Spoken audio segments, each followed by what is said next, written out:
दोस्तों आप सभी का सक्सेस मस्ट में स्वागत है। आज की वीडियो में हम कवर करने वाले हैं फिजिक्स यानी भौतिक विज्ञान के लाइट से टॉप 50 क्वेश्चन। दोस्तों जो परीक्षाओं में बार बार पूछे जाते हैं, इसलिए वीडियो को अंत तक जरूर देखें। चलिए वीडियो स्टार्ट करते हैं। पहला प्रश्न है, प्रकाश छोटे छोटे कणों से मिलकर बना है जिसे कहते हैं। आंसर हो जाएगा फोटोन। ऑप्शन डी आपका आंसर हो जाएगा फोटोन।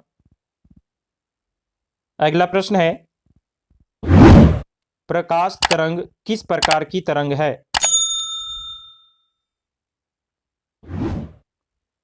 आंसर हो जाएगा अनुप्रस्थ तरंग। ऑप्शन ए आपका आंसर हो जाएगा अनुप्रस्थ तरंग। अगला प्रश्न है,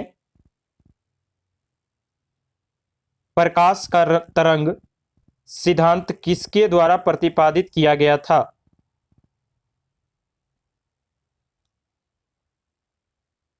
आंसर हो जाएगा हाइगेंस के द्वारा। ऑप्शन बी आपका आंसर हो जाएगा हाइगेंस के द्वारा। अगला प्रश्न है, निम्नलिखित में से किस घटना के आधार पर प्रकाश तरंगों के अनुप्रस्थ होने की पुष्टि होती है।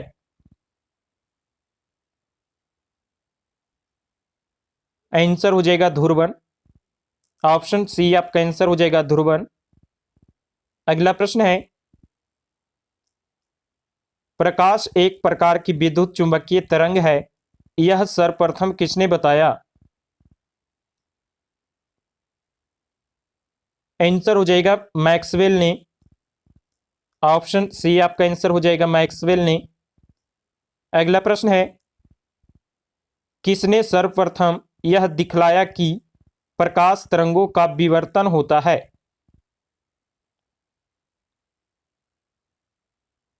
आंसर हो जाएगा ग्रोमाल्डी ने। ऑप्शन ए आपका आंसर हो जाएगा ग्रोमाल्डी ने। अगला प्रश्न है, प्रकाश विद्युत प्रभाव का प्रतिपादन किया। आंसर हो जाएगा आइंस्टीन ने। ऑप्शन सी आपका आंसर हो जाएगा आइंस्टीन ने। अगला प्रश्न है, निम्नलिखित में से कौन सी घटना प्रकाश और ध्वनि दोनों में घटित नहीं होती है। आंसर हो जाएगा ध्रुवण। ऑप्शन बी आपका आंसर हो जाएगा ध्रुवण। अगला प्रश्न है, प्रकाश के चिकने पृष्ठ से टकराकर वापस लौटने की घटना को कहते हैं।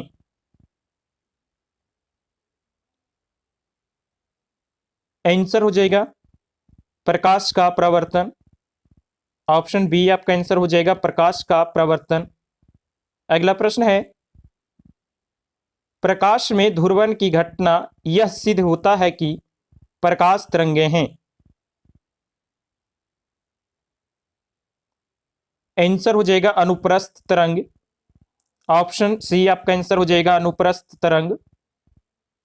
अगला प्रश्न है, प्रकाश का वेग सर्वप्रथम किसने ज्ञात किया।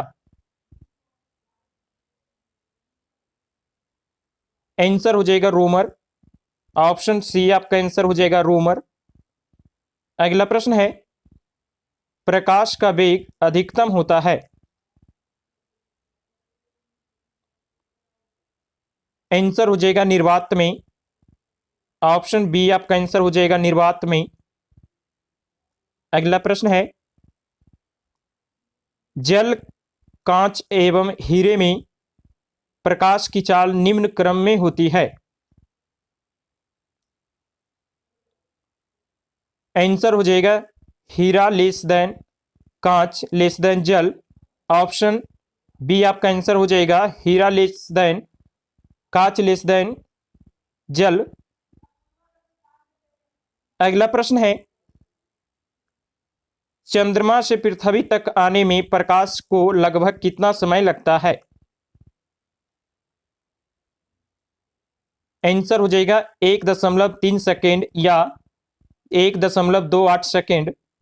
ऑप्शन सी आपका आंसर हो जाएगा 1.3 सेकेंड या 1.28 सेकेंड।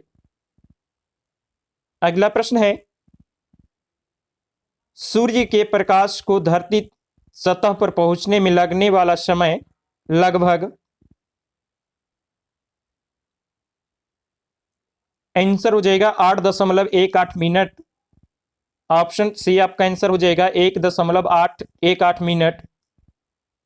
अगला प्रश्न है, प्रकाश की गति होती है।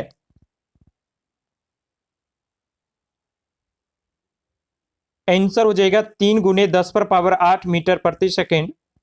ऑप्शन सी आपका आंसर हो जाएगा प्रकाश की गति 3 × 10⁻8 मीटर प्रति सेकेंड होती है। अगला प्रश्न है, सूर्य ग्रहण के समय सूर्य का कौन सा भाग दिखाई देता है? आंसर हो जाएगा क्रीट कोरोना जिसे कहते हैं। ऑप्शन बी आपका आंसर हो जाएगा क्रीट या कोरोना। अगला प्रश्न है, पूर्ण सूर्य ग्रहण का अधिकतम समय होता है। आंसर हो जाएगा 460 सेकेंड। ऑप्शन बी आपका आंसर हो जाएगा 460 सेकेंड। अगला प्रश्न है, सूर्य ग्रहण तब होता है जब, आंसर हो जाएगा चंद्रमा बीच में होता है। ऑप्शन ए आपका आंसर हो जाएगा सूर्य ग्रहण तब होता है जब सूर्य और पृथ्वी के बीच में चंद्रमा आ जाता है। अगला प्रश्न है, चंद्र ग्रहण घटित होता है। आंसर हो जाएगा पूर्णिमा के दिन। ऑप्शन बी आपका आंसर हो जाएगा पूर्णिमा के दिन। अगला प्रश्न है, सूर्य ग्रहण कब होता है?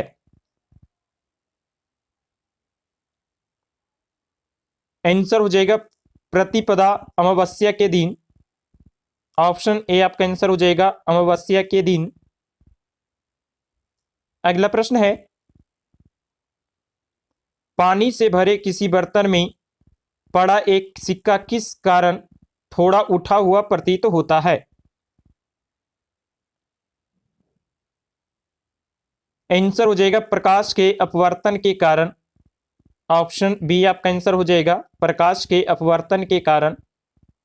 अगला प्रश्न है, जल के अंदर पड़ी हुई मछली किस कारण से अपनी वास्तविक गहराई से कुछ ऊपर उठी हुई दिखाई देती है?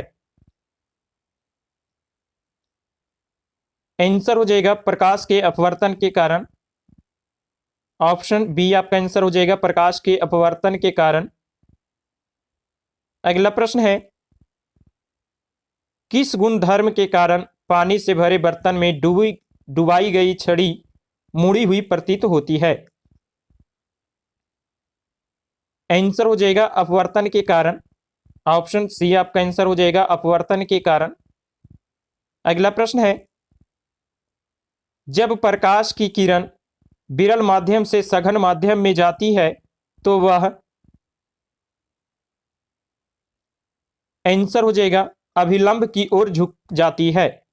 ऑप्शन बी आपका आंसर हो जाएगा अभिलंब की ओर झुक जाती है। अगला प्रश्न है, पूर्ण आंतरिक परावर्तन होता है जब प्रकाश जाता है। आंसर हो जाएगा हीरे से कांच में। ऑप्शन ए आपका आंसर हो जाएगा हीरे से कांच में। अगला प्रश्न है, इंद्रधनुष बनने का कारण है। आंसर हो जाएगा प्रकाश का वर्ण विक्षेपण। ऑप्शन सी आपका आंसर हो जाएगा प्रकाश का वर्ण विक्षेपण। अगला प्रश्न है, मृग तृष्णा मैग्रे उदाहरण है।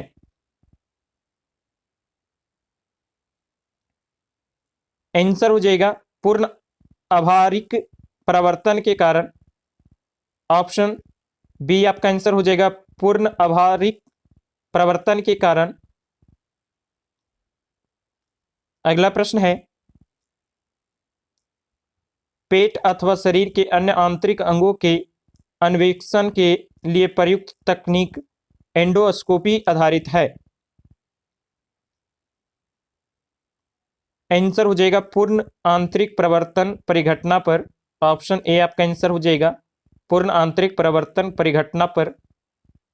अगला प्रश्न है,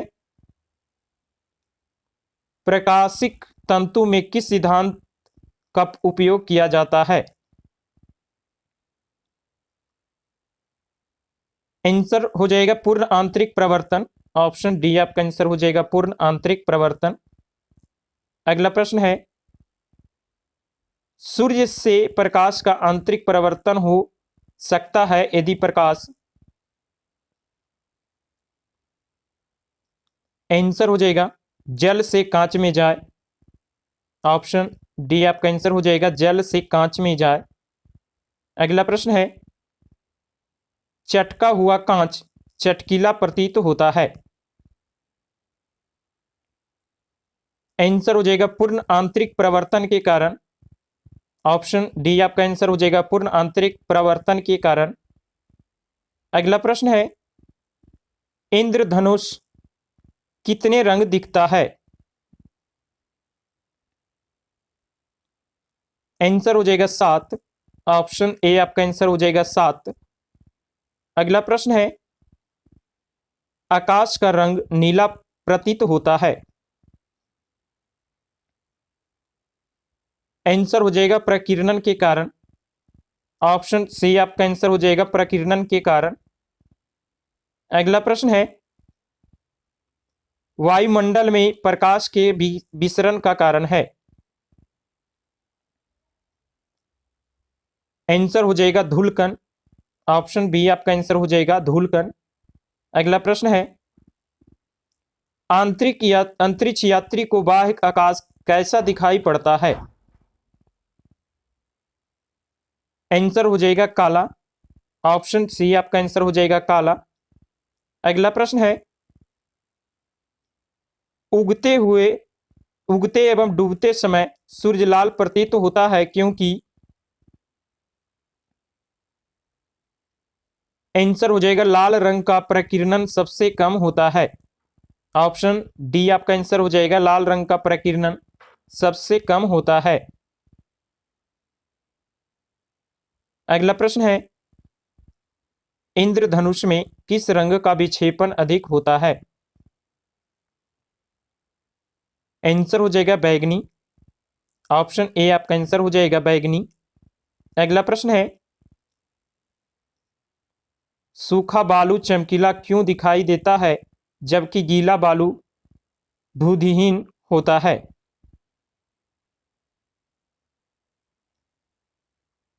आंसर हो जाएगा इसका कारण प्रवर्तन है।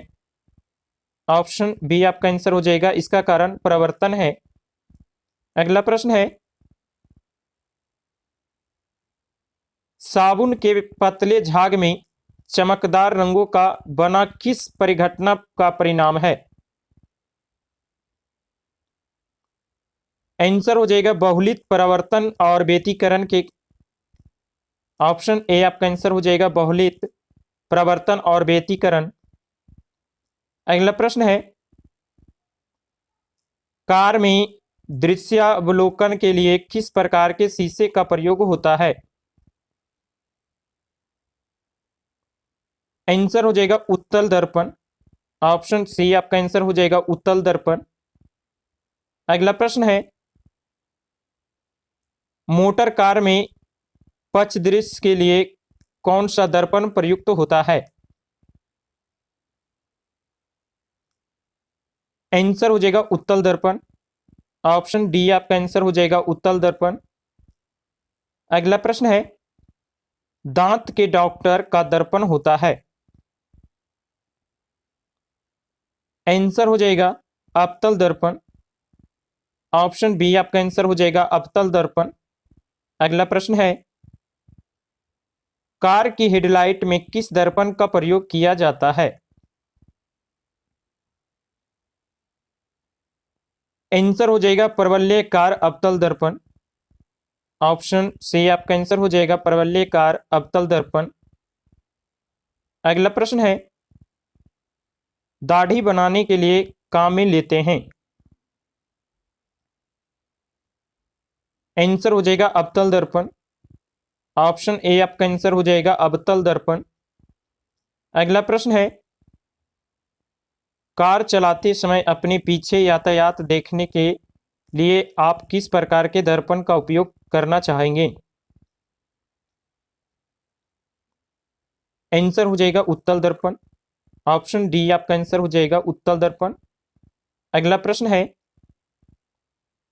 मानव आंख की रेटिना पर कैसा प्रतिबिंब बनता है?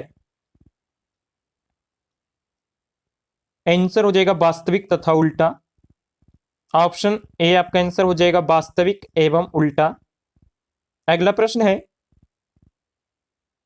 जब कोई वस्तु दो समांतर समतल दर्पण के बीच रखी जाती है तो बने हुए प्रतिबिंबों की संख्या होगी? आंसर हो जाएगा अनंत। ऑप्शन डी आपका आंसर हो जाएगा अनंत। अगला प्रश्न है, दो समतल दर्पण को 90 डिग्री के कोण पर रखा गया है और उनके मध्य एक मोमबत्ती जल रही है। दर्पण में मोमबत्ती के कितने प्रतिबिंब बनेंगे? आंसर हो जाएगा 3। ऑप्शन बी आपका आंसर हो जाएगा 3। अगला प्रश्न है, यदि एक व्यक्ति दो समतल दर्पण जो 60 डिग्री कोण पर अनंत है के बीच खड़ा हो तब उसे कितने प्रतिबिंब दिखेंगे? आंसर हो जाएगा 5। ऑप्शन सी आपका आंसर हो जाएगा 5। दोस्तों वीडियो अच्छा लगा हो तो लाइक करें, कमेंट करें और सब्सक्राइब करें।